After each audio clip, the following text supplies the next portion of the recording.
Do you know that there's a place in Africa where it is white only? There's a place in South Africa in particular where they have their own currency different from the South African rand. They have their own banks, and everything they do is strictly for them, and you cannot enter if you are not one of them. I am talking about Orania in South Africa.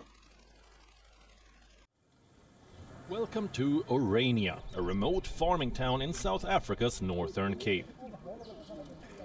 It prints its own money, runs its own banks, has its own holidays, and manages its own affairs. Sounds like the perfect township to relocate, right? Well, hold your horses. To enter Orania, you have to qualify on certain parameters. The foremost is the color of your skin. It has to be white, because Orania is a whites-only town. The uniqueness is too obvious to ignore. Wherever you go in this township, you will only find Afrikaners. White people with Dutch ancestry. They do all the work, from playing the piano at the church to reading out the Bible to believers, to running the kitchen at a restaurant, to even gardening at orchards. All jobs, big or small, are reserved for white people. But the residents of this town insist that they're not racist. We are from Africa, that's why we call ourselves Afrikaners. We want to remain here. We also want to retain our identity.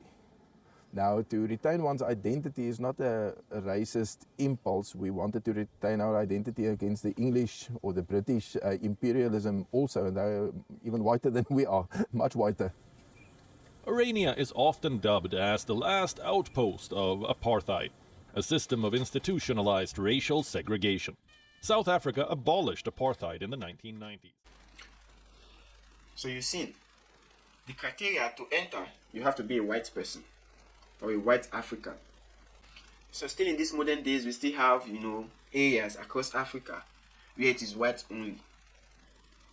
And they call themselves Africans. If they are Africans, why are they preventing other people from entering the land?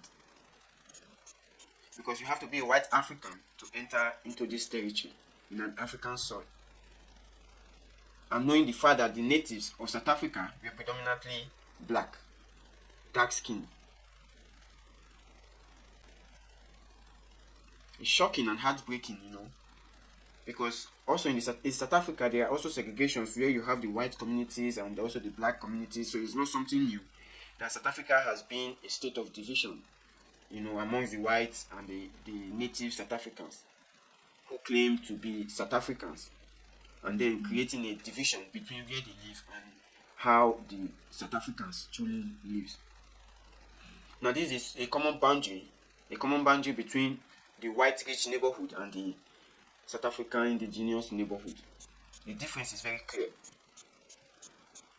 They are barely allowed to mingle with each other. They are barely allowed to do things. The big corporations are owned and controlled by these so-called white Africans.